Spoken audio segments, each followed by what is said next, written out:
الحمد لله نحمده ونستعينه ونستغفره ونؤمن به ونتوكل عليه ونعوذ بالله من شرور أنفسنا ومن سيئات أعمالنا من يهده الله فلا مضل له ومن يضلل فلا هادي له وأشهد أن لا إله إلا الله وحده لا شريك له وأشهد أن نبينا محمدا عبده ورسوله أرسله الله بالحق بشيرا ونذيرا فأعوذ بالله من الشيطان الرجيم يا أيها الذين آمنوا اتقوا الله حق تقاته ولا تموتن إلا وأنتم مسلمون يا أيها الناس اتقوا ربكم الذي خلقكم من نفس واحدة وخلق منها زوجها وبث منهما رجالا كثيرا ونساء واتقوا الله الذي تساءلون به والأرحام إن الله كان عليكم رقيبا يا أيها الذين آمنوا اتقوا الله وقولوا قولا سديدا يصلح لكم أعمالكم ويغفر لكم ذنوبكم ومن يطع الله ورسوله فقد فاز فوزا عظيما أما بعد فإن خير الحديث كتاب الله وخير الهدي هدي محمد صلى الله عليه وسلم وشر الأمور محدثاتها وكل محدثة بدعة وكل بدعة ضلالة وكل ضلالة في النار۔ تمام تعریفیں حمد و ثنا بڑائی و کبریائی اللہ رب العالمین کے لیے جو ہمارا آپ کا اس کائنات کا خالق اور مالک ہے۔ اس کے بعد سارے نبیوں اور رسولوں پر درود و سلام، خصوصیت کے ساتھ ہمارے آخری نبی احمد مجتبیٰ محمد مصطفیٰ صلی اللہ تعالی علیہ وآلہ وسلم پر، آپ کی آل و اولاد، آپ کے صحابہ اور ان تمام لوگوں پر جو صحیح طور پر آپ کی اتباع اور پیروی کرتے ہیں۔ حضرات، اس سے پہلے کہ میں خطبہ جمعہ کو آگے بڑھاؤں، دو اہم مسئلے کی طرف رہنمائی کرنا چاہتا ہوں۔ ایک مسئلہ یہ ہے کہ ہمارے کچھ ساتھی جب مسجد میں آتے ہیں اور اذان ہو رہی ہوتی ہے تو وہ اذان کے ختم ہونے کا انتظار کرتے ہیں کہ اذان ختم ہو جائے پھر ہم 2 رکعت تحیۃ المسجد پڑھیں گے۔ یہ طریقہ صحیح نہیں ہے۔ انہیں چاہیے کہ جیسے مسجد میں داخل ہوں فوری طور پر اپنے 2 رکعت تحیۃ المسجد پڑھ لیں، مؤذن کے اذان کے ختم ہونے کا انتظار نہ کریں۔ اس کی وجہ یہ ہے کیونکہ اذان کا جواب دینا یہ مستحب اور مباح ہے، اور خطبہ سننا یہ واجب ہے۔ تو واجب کام کو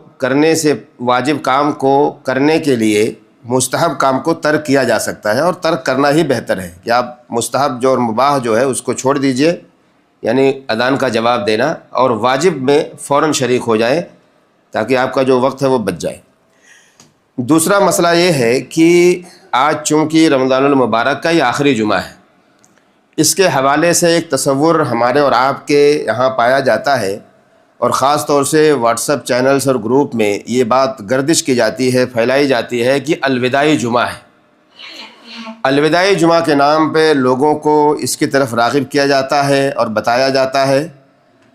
الوداعی جمعہ کا کوئی تصور اسلامی ناحیے سے، شرعی ناحیے سے ہے ہی نہیں۔ یہ ہمارے اور آپ کے بنائے ہوئے ہیں، اور ہو سکتا ہے جس نے بنایا ہو اس کی نیت اچھی ہو کہ وہ سوچا ہو لوگوں کو دعوت دی جائے کہ بھئی نماز جمعہ کے لیے پہلے شریک ہوں، مسجد میں جلدی پہنچ جائیں نہا دھو کر۔ لیکن اگر وہ چیز آج معاشرے کے اندر غلط رخ لے رہی ہے، غلط طریقے سے لوگ اس کو دیکھ رہے ہیں، تو یقینی بات ہمارے اور آپ کے لیے جاننا ضروری ہے کہ ان سب سے بچنا ہماری ذمہ داری ہے۔ اس طرح کی افواہوں سے یا اس طرح کے جو میسج ہوتے ہیں یہاں وہاں فارورڈ کیے جاتے ہیں، اس سے بچنا ہماری آپ کی ذمہ داری ہے۔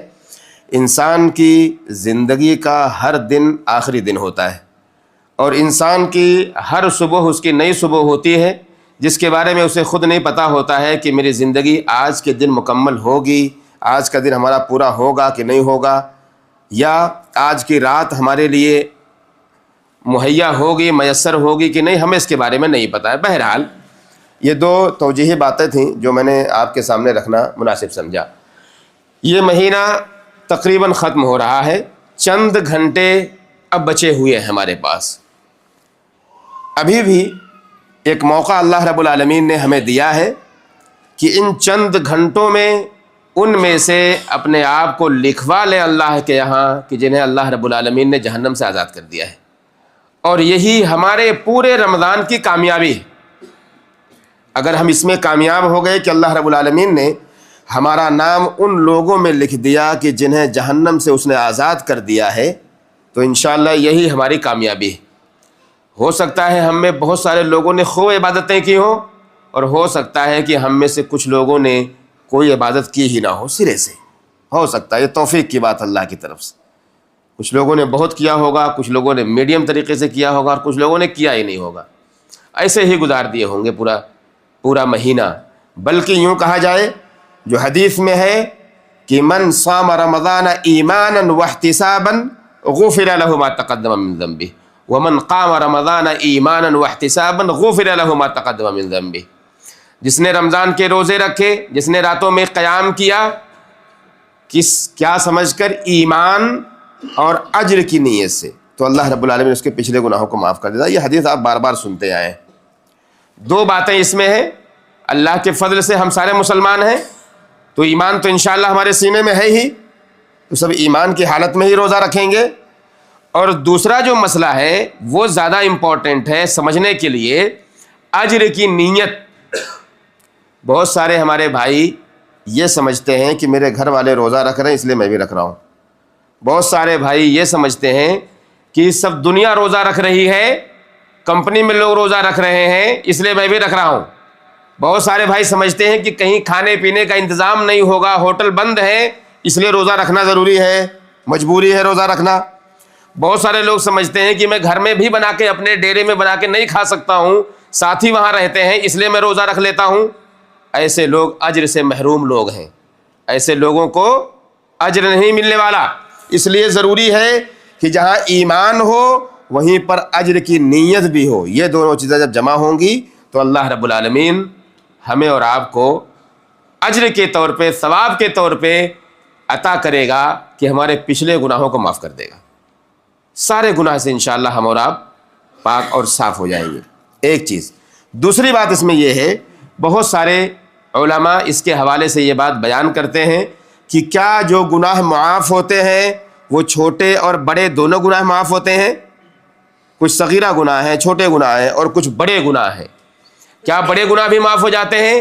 اس کا جواب بھی بہت سارے علماء نے یہ کہتے ہوئے دیا کہ چھوٹے گناہ تو یوں ہی انسان کے معاف ہو جاتے ہیں۔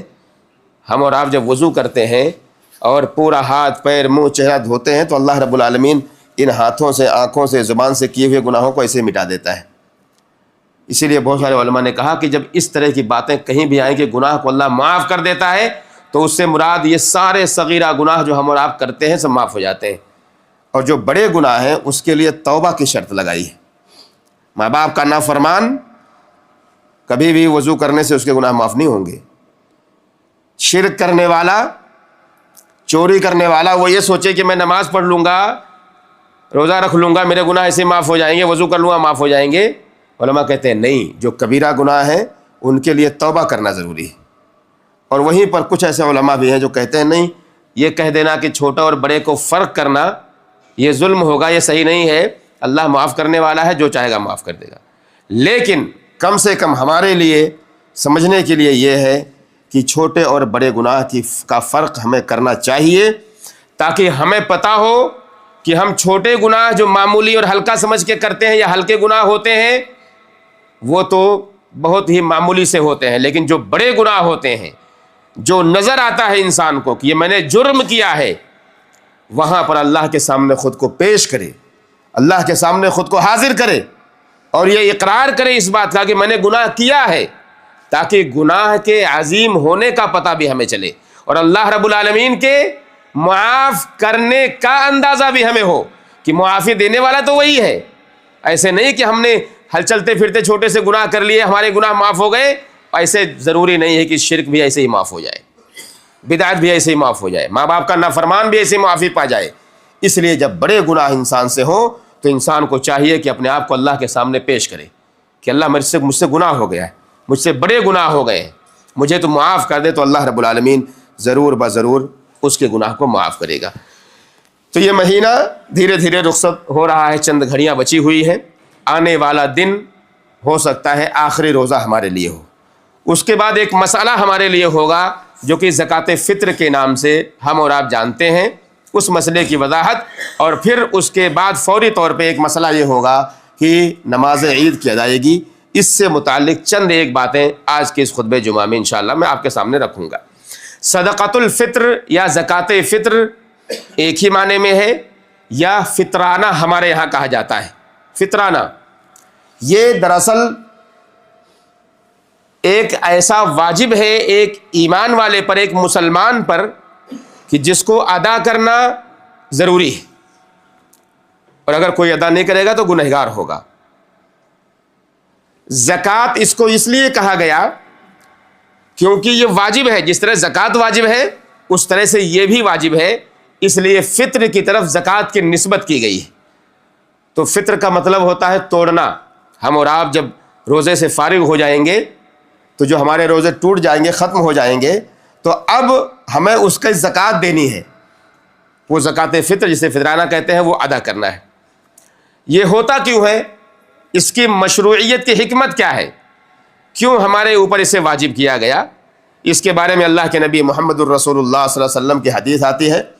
عبداللہ ابن عباس رضی اللہ تعالی عنہ بیان کرتے ہیں کہ فرض رسول اللہ صلی اللہ علیہ وسلم زکوٰۃ الفطر طہرۃ للصائم وطعمۃ للمساکین۔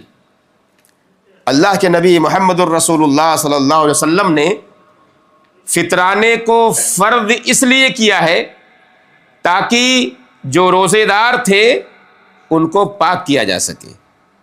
پاک کیسے ہوگا؟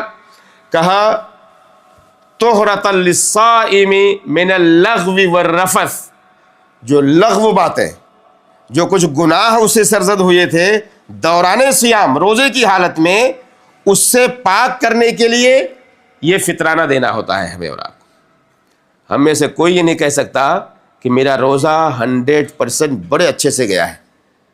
بڑے اچھے سے مراد ہو سکتا ہے ہماری آنکھوں نے غلطیاں کی ہوں روزے کی حالت میں، ہو سکتا ہے ہماری زبان نے غلطی کی ہو سکتا ہے ہمارے ہاتھوں نے غلطیاں کی ہوں، ظلم کیا ہو کسی پر، ہو سکتا ہے ہمارے کان نے کچھ ناجائز چیزوں کو سنا ہو۔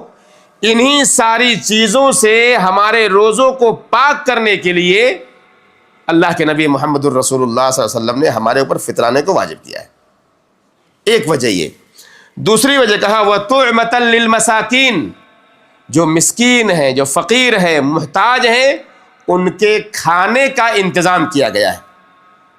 عید خوشی کا دن ہے، ایسا نہ ہو کہ کوئی مسلمان عید کے روز کھانے کے لیے تڑپ جائے، کھانے کے لیے ترس جائے، اس کے گھر میں چولہا نہ جلے۔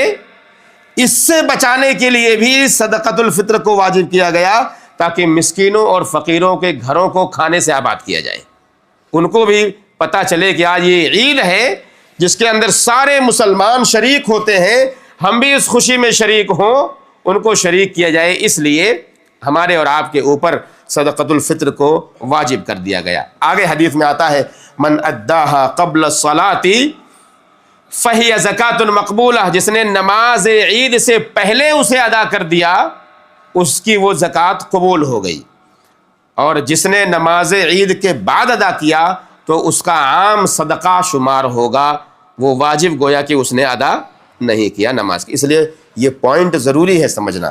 بہت سارے ہمارے بھائی اس میں غلطی کر جاتے ہیں، اور کیا دینا ہے، کیسے دینا ہے، اس کے بارے میں انشاءاللہ میں بتاؤں گا۔ ابھی اس کا حکم کیا ہے؟ حکم کے بارے میں علماء کا اجماع ہے، اختلاف اس کے اندر ہے ہی نہیں کہ ہمارے اوپر یہ فرض کیا گیا ہے۔ کوئی یہ نہ کہے کہ دے گا تو بھی چلے گا، نہیں دے گا تو بھی چلے گا، نہیں، اس کو دینا ہی دینا ہے، ہر بندے کو اسے دینا ہی دینا ہے۔ اس کے واجب ہونے کا وقت کیا ہو رہا ہے؟ کہا جس دن رمضان کا آخری سورج غروب ہوگا وہیں سے اس کا وقت، وجوب کا وقت، اس وقت میں واجب ہے کہ ادا کر دیا جائے۔ اور وقت کب ختم ہوگا؟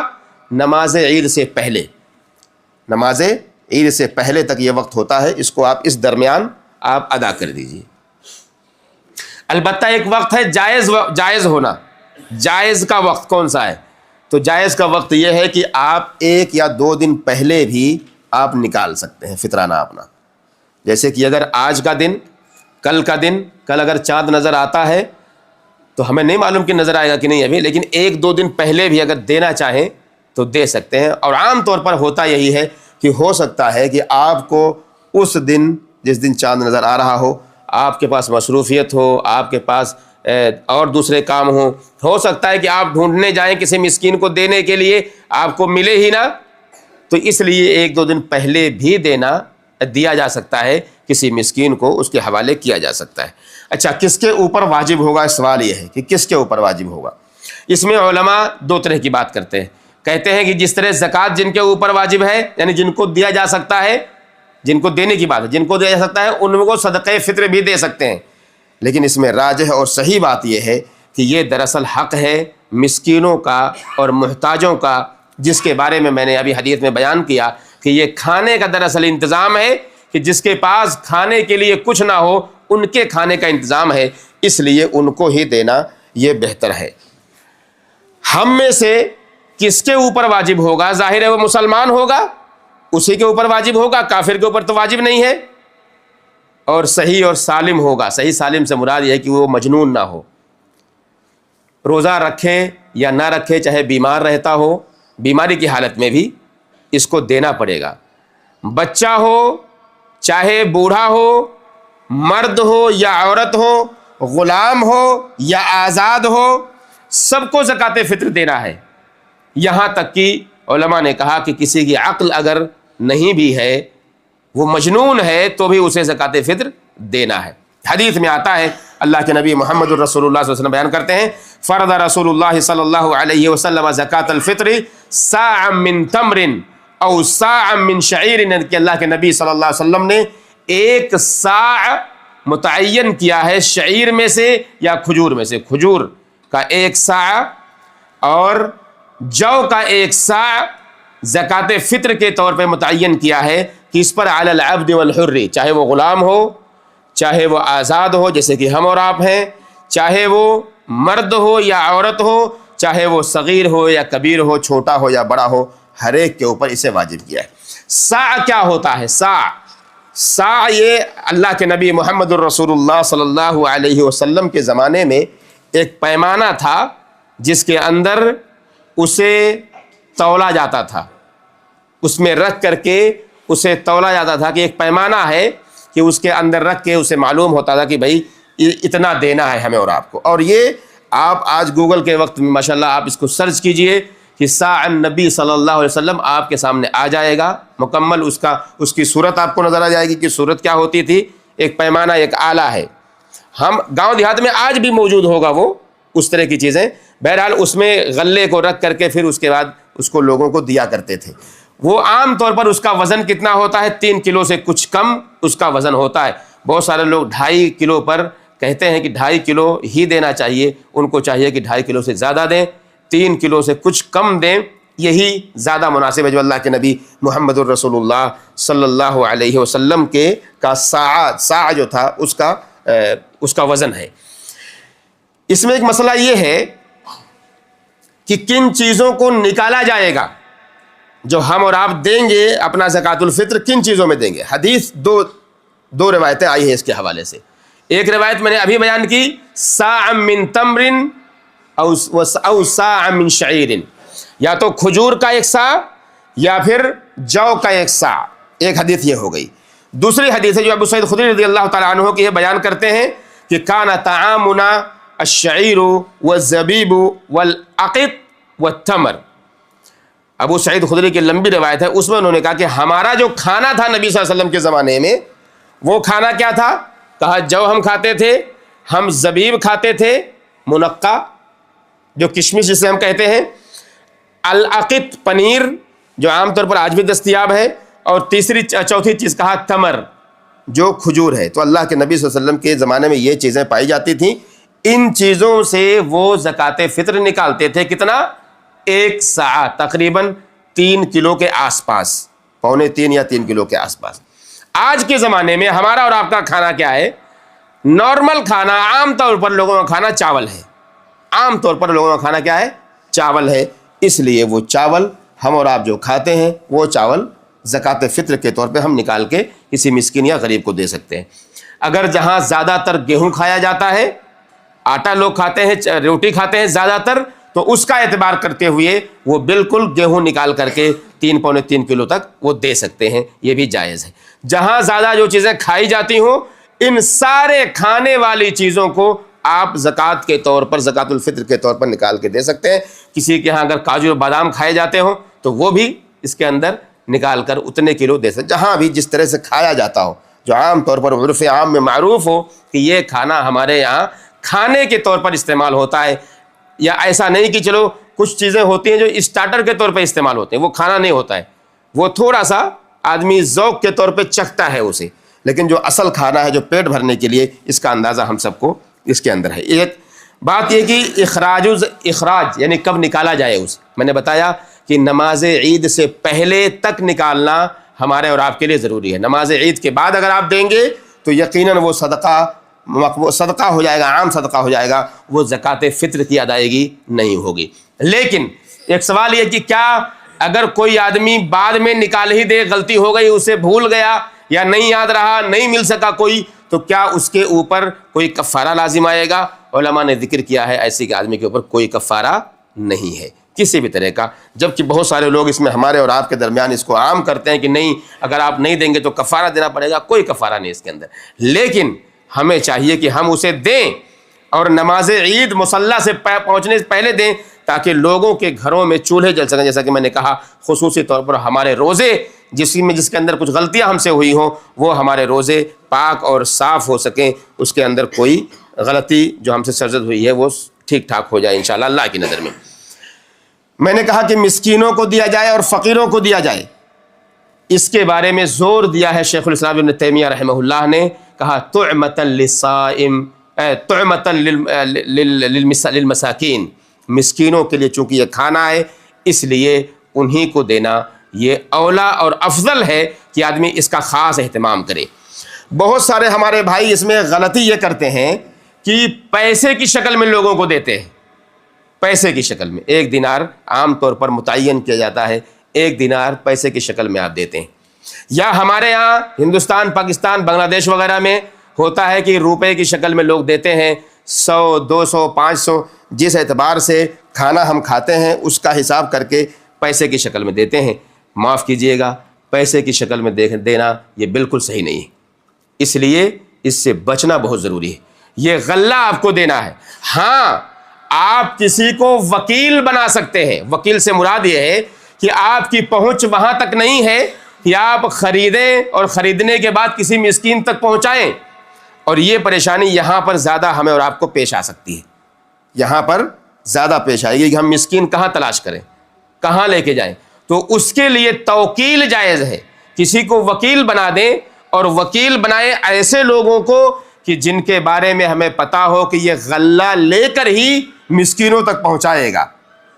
آپ پیسہ ایسی صورت میں دے سکتے ہیں، پیسہ دے دیں، لیکن جو وکیل ہوگا اس پر یہ یقین ہو کہ وہ غلہ لے کر کے لوگوں تک پہنچائے گا، مسکینوں تک، تب آپ اسے دیجئے، ورنہ آپ اس سے بھی بچیے، ورنہ بہت سارے ایسے لوگ ہیں جو اس مسئلے میں بھی فراڈ کرتے ہیں۔ اس لیے یہاں کویت کے اندر ماشاءاللہ نظام ہے، یہاں پہ بہت سارے ایسے جمعیات ہیں، خیری ادارے ہیں کہ جو آپ کے زکوٰۃ مال کو وصولیں گے آپ سے دینار کی شکل میں، اور باقاعدہ اہتمام کے ساتھ وہ مسکینوں تک غلے کی شکل میں اسے پہنچائیں گے۔ اس لیے ہمارے لیے یہاں جائز ہے کہ ہم وہ 1 دینار دے دیں، لیکن نیت ہماری یہ ہونی چاہیے کہ وہ غلے کی شکل میں ہم اور آپ دے رہے ہیں، پیسہ نہیں دے رہے ہیں پیسے، اور نہ ہی جس کو ہم دے رہے ہیں وہ پیسہ بانٹنے والا ہو۔ اگر یہ پتا ہو کہ وہ پیسہ بانٹے گا تو آپ ایسے لوگوں کو بالکل مت دیجیے۔ ایک مسئلہ یہ بھی آتا ہے کہ کیا ہم یہاں نہ صحیح اپنے ملک میں دے سکتے ہیں کیا؟ کیونکہ یہاں جیسا میں نے کہا کہ مسکین یہاں ملے نہ ملے آپ کو، اس کے بارے میں علماء کہتے ہیں جو صحیح بات ہے کہ آدمی جہاں رہتا ہو وہیں کے لوگوں کا یہ حق ہے کہ وہاں کے مسکین، وہاں کے فقیر آپ کے اس مال سے، آپ کے اس اناج سے وہ فائدہ اٹھائیں۔ لیکن اگر آپ ایسی جگہ رہتے ہوں جہاں پر مساکین کی تعداد نہیں ہے، یا ان کے پاس اتنے مال ہیں کھانے کے لیے کہ ان کے پاس کوئی مسئلہ نہیں ہے، تو آپ دوسری جگہ پہ اس کو تحویل کر سکتے ہیں، اسے بھیج سکتے ہیں جہاں پر ایسے لوگوں کی تعداد کہیں زیادہ موجود ہو۔ تو یہ بھی علماء اس کی طرف توجہ دلاتے ہیں۔ اسی طرح سے یہ زکوٰۃ فطر کا مسئلہ ہے۔ عید بالکل ہم سب کے لیے خوشی کا دن ہے۔ 2 عیدیں ہمارے لیے شریعت نے بنائی ہیں، عید الاضحیٰ اور عید الفطر۔ جو ہمارے لیے خوشی کا ذریعہ بنایا گیا. اللہ کے نبی محمد الرسول اللہ صلی اللہ علیہ وسلم جب مدینہ تشریف لائے تو دیکھا کچھ لوگ کھیل رہے ہیں, تو آپ نے پوچھا کہ یہ کیا ماجرا ہے. آپ کو خبر دی گئی کہ یہ خوشی کا دن ہے, عید کا دن ہے, اس لیے خوشیاں منا رہے ہیں جو زمانے جاہلیت میں وہ لوگ کیا کرتے تھے, اس دن خوشی منایا کرتے تھے. تو اللہ کے نبی صلی اللہ علیہ وسلم نے انہیں روکا اور کہا کہ اللہ رب العالمین نے اس کے بدلے میں تمہیں 2 دن عطا کر دیے ہیں خوشی منانے کے لیے, اور وہ 2 دن کون سے ہیں؟ ایک عید الفطر ہے اور عید الاضحیٰ ہے. اس دن ہمارے لیے بالکل جائز ہے کہ ہم خوشیاں منائیں اور خوشیوں میں اپنوں کا خاص خیال رکھیں. اپنوں کا, جو آپ کے قریبی ہوں, آپ کے رشتہ دار ہوں, آپ کے والدین ہوں, آپ کے بچے ہوں, آپ کی بیویاں ہوں, آپ کے رشتہ دار ہوں, آپ کے پڑوسی ہوں, آپ کے اپنے جو قریبی ہیں ان کا خاص خیال رکھیں, اور پھر ساتھ میں ساری امت کے لوگوں کا خیال رکھیں. خوشیوں میں سب کو شریک کریں اور ان کی خوشیوں میں آپ خود شریک ہوں. یہ ہمارے اور آپ کے لیے عید کا یہ پیغام ہے. اسی طرح سے ہمیں چاہیے کہ عید کے دن بالکل بھی روزہ نہ رکھیں. بہت سارے بھائی عید کے دن روزے سے ہوتے ہیں, معاف کیجیے گا, بالکل حرام ہے. عید کے دن روزہ رکھنا یہ حرام ہے, اس کے لیے کوئی گنجائش ہے ہی نہیں, چاہے وہ عید الاضحیٰ کا دن ہو, چاہے وہ عید الفطر کا دن ہو. بلکہ اللہ کے نبی محمد الرسول اللہ صلی اللہ علیہ وسلم کا طریقہ یہ تھا کہ عید الفطر کے دن مصلی جانے سے پہلے, عیدگاہ جانے سے پہلے آپ کھجوریں کھا کر کے تب جایا کرتے تھے. یہ تعلیم تھی دراصل, تاکہ لوگوں کو پتہ ہو کہ یہ روزہ رکھنا جو لوگ رکھتے ہیں یہ بالکل حرام ہے, جائز نہیں ہے. عید الاضحیٰ کے دن بہتر یہ ہے کہ آدمی بغیر کچھ کھائے اور پیے عیدگاہ تک جائے, نماز پڑھے, پھر اس کے بعد قربانی کرے اور قربانی کا گوشت کھائے. وہاں سے اگر وہ کرنا چاہتا ہے, یعنی اپنے اس جو ایک خاص پیریڈ میں اس نے کچھ کھایا اور پیا نہیں ہے, اسے اگر اپنی قربانی سے کھانا پینا چاہتا ہے تو یہ اولا اور بہتر ہے, جو کہ ہمارے نبی محمد الرسول اللہ صلی اللہ علیہ وسلم کا طریقہ تھا. اسی طرح سے نماز عید ہم سب کو پڑھنا ضروری ہے. ایک مسئلہ ہمیشہ ہمارے سامنے آتا ہے کہ عورتوں کو عیدگاہ جانا چاہیے کہ نہیں جانا چاہیے. یہ مسئلہ بہت ہی واضح مسئلہ ہے. ہم نے اور آپ نے اس کو بڑا پیچیدہ بنایا ہوا ہے. اللہ کے نبی صلی اللہ علیہ وسلم کے زمانے میں عورتیں باقاعدہ جاتی تھیں عیدگاہ نماز پڑھنے کے لیے, اور اللہ کے نبی صلی اللہ علیہ وسلم حکم دیتے تھے. ایک تو ہوتا ہے ابھارنا, فضیلت بیان کرنا, ابھارنا, اور ایک ہوتا ہے نہیں زبردستی لے کے جانا اور کہنا کہ چلو. یہ ہماری اور آپ کی ذمہ داریاں ہیں. جو ذمہ دار ہیں, بیویوں کے جو شوہر ہیں, جو اولاد ہیں, ان کی مائیں ہیں, ان کی بہنیں ہیں, انہیں چاہیے کہ رغبت نہ دلائیں بلکہ لے کے جائیں اپنے ساتھ عورتوں کو. کہاں لے کے جائیں؟ مصلی العید, عیدگاہ نماز پڑھنے کے لیے جائیں. ہم یہ سمجھتے ہیں کہ فتنہ ہے, لوگ کہتے ہیں فتنہ ہے. آج مارکیٹیں بھری پڑی ہیں, پورے رمضان دیکھ لیجئے, وہاں فتنہ کسی کو نظر نہیں آئے گا. لیکن ایک عبادت انجام دینے کے لیے لے کے جانا ہو, لوگ کہتے ہیں فتنہ ہے عورتوں کے لیے. معاف کیجیے گا, کوئی فتنہ نہیں. ہمارے اور آپ کے دماغ میں فتنہ ہے. اللہ کے نبی محمد الرسول اللہ صلی اللہ علیہ وسلم کی حدیث باقاعدہ اس بات کی وضاحت, صحیح بخاری صحیح مسلم کی روایتیں.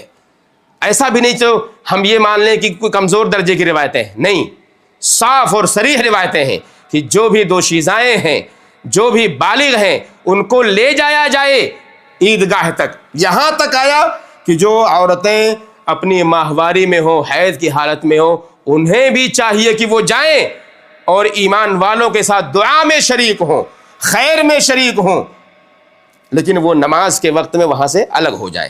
نماز میں نہیں پڑھ سکتے کیونکہ نماز پڑھنے کی پوزیشن میں نہیں. کہنے کا مطلب یہ ہے کہ ان سارے جو پرانے ذہنیت کے لوگ تھے جنہوں نے عورتوں کو گھروں کے اندر اس طرح قید کیا کہ انہوں نے مصلی عید سے بھی انہیں دور رکھا, مسجدوں سے انہیں دور رکھا, یقین مانیں انشاءاللہ اس کے ذریعے سے خیر ہی پھیلے گا.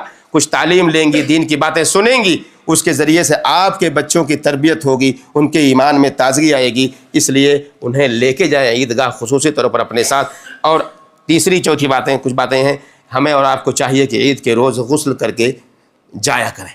غسل کرنا یہ مستحب ہے. اور اسی طرح سے میں نے کہا کہ جانے سے پہلے کچھ کھا لیں, کھجور, میٹھی چیز کوئی مل جائے. تکبیر پکارنا یہ بہت ہی اہم ہے. عید کے روز تکبیر پکاریں, بلند آواز میں پکاریں, اور ساتھ میں مبارکبادی بھی ایک دوسرے کو دیں. مبارکبادی بھی ایک دوسرے کو دیں. عید کی مبارکباد, تقبل اللہ منا ومنکم, اس طرح کے الفاظ کے ساتھ عید مبارک بھی کہہ سکتے ہیں آپ, کہہ کر کے مبارکبادی کریں. خطبہ سنیں عید کے دن. بہت سارے لوگ خطبہ نہیں سنتے, اٹھ کے چلے جاتے ہیں, نماز ہوئی بھاگ گئے. خطبہ سنیں, یہ خطبہ سننا بھی ہمارے لیے یہ مستحب ہے اور سنت ہے. راستہ جس راستے سے آپ جا رہے ہوں اس راستے سے واپسی میں نہ جائیں، اس کو تبدیل کر کے جانا یہ بھی سنت ہے۔ اسی طرح سے ہم کوشش کریں کہ نیا کپڑا اس دن استعمال کریں، عید کا دن ہے، خوشی کا دن ہے، اپنا استعمال کریں، اپنے بچوں کے لیے لائیں۔ اور آخری بات یہ ہے کہ عید کے روز عام طور پر ہمیں اور آپ کو دیکھنے کو ملے گا کہ بہت ساری جگہوں پر میلے لگے ہوتے ہیں، میلہ، اور ہمارے اور آپ کے یہاں تو بہت زیادہ۔ یہاں کا میلہ یا ان جگہوں کا میلہ ہوتا ہے مال، ہمارے یہاں باقاعدہ میلے لگتے ہیں، جھولے وغیرہ اس میں ہوتے ہیں۔ ان سب جگہوں سے اجتناب کریں، بچیں۔ بچنے کی وجہ یہ ہے تاکہ شر نہ پھیلنے پائے، اختلاط نہ ہو مرد اور عورتوں کا، اس سے بچیں، اپنے بچوں کو روکیں تاکہ کوئی غلط قدم ان سے نہ اٹھنے پائے۔ اللہ سے دعا کریں کہ اللہ رب العالمین ہم سارے مسلمانوں کو رمضان المبارک کے اس مقدس ایام اور مہینے کے اس راتوں کو، مہینے کے اس ایک ایک دن کو اللہ رب العالمین ہم سارے لوگوں کو توفیق دے کہ ہم اس کو جو بچے ہوئے ایام ہیں اس کو اچھے سے گزاریں۔ اے اللہ سارے مسلمانوں کو توفیق دے کہ ہم سب زکوٰۃ الفطر کو ادا کریں۔ اے اللہ ہم سب کو توفیق دے کہ ہمارے جو غریب اور مسکین بھائی ہیں ان تک ان کے حقوق کو پہنچائیں۔ اے اللہ ہم سارے مسلمانوں کو توفیق دے کہ جو غلطیاں ہم سے رمضان میں ہوئی ہیں اے اللہ ہم اس سے معافی تلافی کر لیں اور سب کو معاف کر دے، سارے مسلمانوں کے حالات کو سدھار دے، سارے مسلمانوں کے احوال کو سنوار دے، جو بیمار ہیں ان کو شفا دے دے۔ اے اللہ ہمارے روزوں کو قبول کر لے، ہمارے قیام کو قبول کر لے۔ اے اللہ جو قرآن ہم نے پڑھا ہے اسے قبول کر لے۔ اے اللہ جو دعائیں ہم نے مانگی ہیں اس کو ضائع نہ ہونے دے، اسے قبول کر لے۔ ہمارے والدین کے حق میں صدقہ جاریہ ہمیں بنا۔ اے اللہ ہمارے والدین کے حق میں ہمیں صدقہ جاریہ بنا۔ اے اللہ ہماری اولاد کو سنوار دے۔ اے اللہ ہمارے اولاد کے اندر کوئی خرابی ہے تو ان کو اچھائی کی طرف لے آ۔ مسلمان جہاں بھی رہتے ہوں اللہ تعالیٰ ان کے حالات کو سدھار دے، سنوار دے۔ جو لوگ جب تک زندہ ہم سب جب تک زندہ رہیں اے اللہ ایمان کی حالت میں رکھ، اور جب وفات ہو تو ایمان کی حالت میں ہو۔ وصلی اللہ وسلم علی نبینا محمد وعلی آلہ وصحبہ اجمعین۔ السلام علیکم ورحمۃ اللہ وبرکاتہ۔ ناظرین اکرام، اسلامک ٹی وی اس چینل کو ابھی تک جنہوں نے سبسکرائب نہیں کیا ہے برائے مہربانی اس چینل کو سبسکرائب ضرور کریں، اور ہر دن کی اپڈیٹ کے لیے اس کے ساتھ ہی ایک گھنٹی کا نشان آئے گا، اسے آپ ضرور پریس کریں اور اسے دبا کر آپ ہمارے ساتھ تعاون فرمائیں۔ جزاک اللہ خیر۔ السلام علیکم ورحمۃ اللہ وبرکاتہ۔